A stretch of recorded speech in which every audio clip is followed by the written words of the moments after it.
අද කාලේ අපි හැමෝම ජීවත් වෙන්නේ හරිම සංකීර්ණ ඒ වගේම හරිම වේගවත් ලෝකයක. අපිට දවසකට දහසකුත් එකක් තොරතුරු ලැබෙනවා, ප්‍රශ්න එනවා, මිනිස්සුන්ගේ විවිධ මතවාද ඇහෙනවා. මේ හැමදේම මැද්දේ අපි ගොඩක් වෙලාවට කරන්නේ මොකක් හරි දෙයක් දැක්ක ගමන් නැත්නම් ඇහුණ ගමන් ඒක හරි හෝ වැරදි කියලා ලේබල් ගහන එකයි.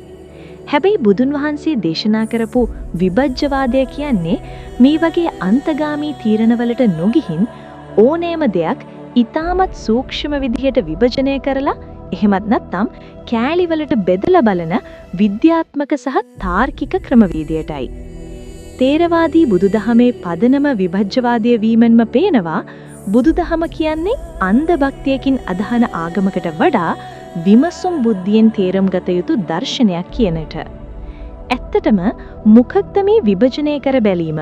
එහෙමත් නැත්නම් කෑලිවලට කඩලා විමසීම කියලා කියන්නේ? අපි සාමාන්‍යයෙන් යථාර්ථය දකින්නේ ගුලියක් විදිහටයි. ඒ කියන්නේ අපි දකිනදී එලසින්ම පිළිගන්නව මිසක් ඒක නිර්මාණය වෙලා තියෙන විදිහ ගැන හෝ ඒකේ ඇතුළාන්තය ගැන ප්‍රශ්න කරන්නේ නැහැ. උදාහරණයකට අපි මම කියන ප්‍රබල සංකල්පය ගත්තොත් උපන්දා ඉඳන් මැරෙනකම් අපි හැමෝම හිතන්නේ මම කියලා ස්ථිර නොවෙනස් වන ආත්මයක් වගේ දෙයක් මේ ශරීරය ඇතුලේ කොහේ හරි ඉන්නවා කියලා. හැබැයි විභජ්‍යවාදීව මේ මම කියන කෙනාව පරීක්ෂණාගාරයකදී වගේ සියුම්ව විශ්ලේෂණය කරලා බැලුවොත් එතන ස්ථිර කිසිවක් නැති බවත්. එතන ඉන්නේ එකිනෙකට බැඳුණු ක්‍රියාකාරී කොටස් පහක එනම් පංචස්කන්ධයක එකතුවක් විතරක් බවත් අපිට වැටහෙනවා. මේ බෙදාවෙන් කර බැලීම හරහා අපිට පෙනෙන්නේ අපි මම කියලා අල්ලගෙන ඉන්න රූපය පවා පඨවි, ආපෝ, තේජෝ, වායෝ කියන මහා භූත රූප හතරේ తాවකාලික එකතුවක් විතරක් බවයි.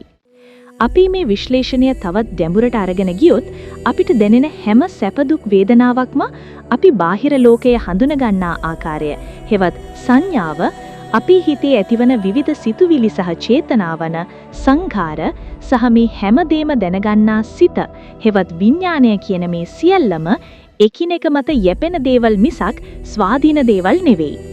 අපි හිතන්නේ මම දුකෙන් ඉන්නේ කියලා වුණත් විභජ්‍යවාදීව බැලුවොත් එතන තියෙන්නේ දුක් සහගත වේදනාවක් ඇතිවීම සහ නැතිවීම විතරයි.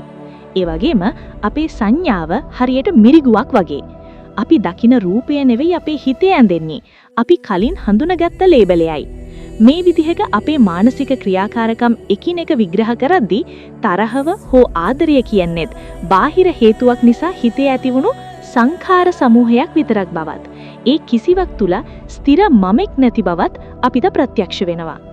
බුදුන් වහන්සේ මේ පංචස්කන්ධයේ ඇති හිස්බම උපමාවකට ගත්තේ හරිම අපූර්ව විදිහටයි.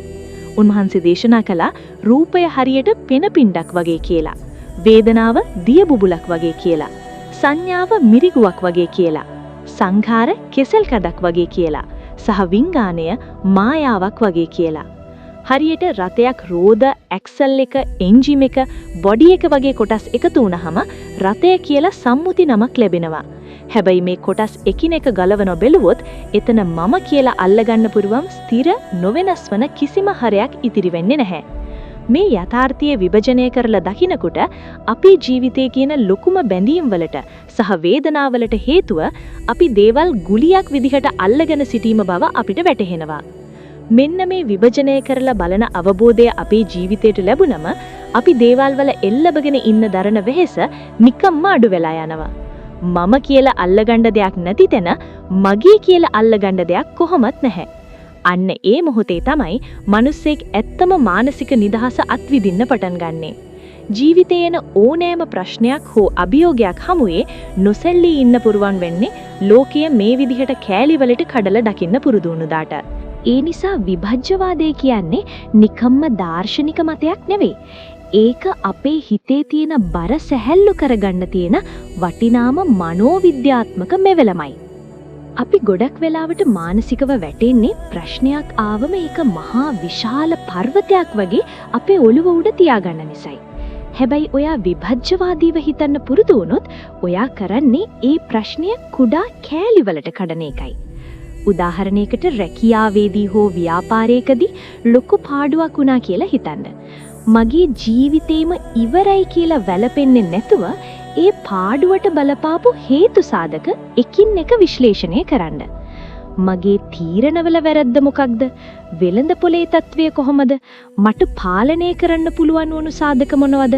මට පාලනය කරන්න බැරි වුණු බාහිර බලපෑම් මොනවද කියලා බෙදා වෙන් කරලා බලද්දී අර තිබුණු ලොකු බය සහ පීඩනය නිකම්ම දියවිලා යනවා. ඕනෑම ප්‍රශ්නයක් කියන්නේ විසඳිය හැකි කුඩා ගැටලු සමූහයක් විතරයි කියන එක ඔයාට එතකොට ප්‍රත්‍යක්ෂ වෙනවා. අද සමාජයේ තියෙන ගොඩක් ගැටලු වලට සහ ගැටුම් වලට මුල තමයි එක මතයක එල්බගෙන අනික් මත ඉවසන්න බැරි වීම. දේශපාලනය, ආගම හෝ සාමාන්‍ය කතාබහකදී වුණත් අපි උත්සාහ කරන්නේ මම කියන දේ විතරයි හරි කියලා අනුන්ට බල කරන්නයි.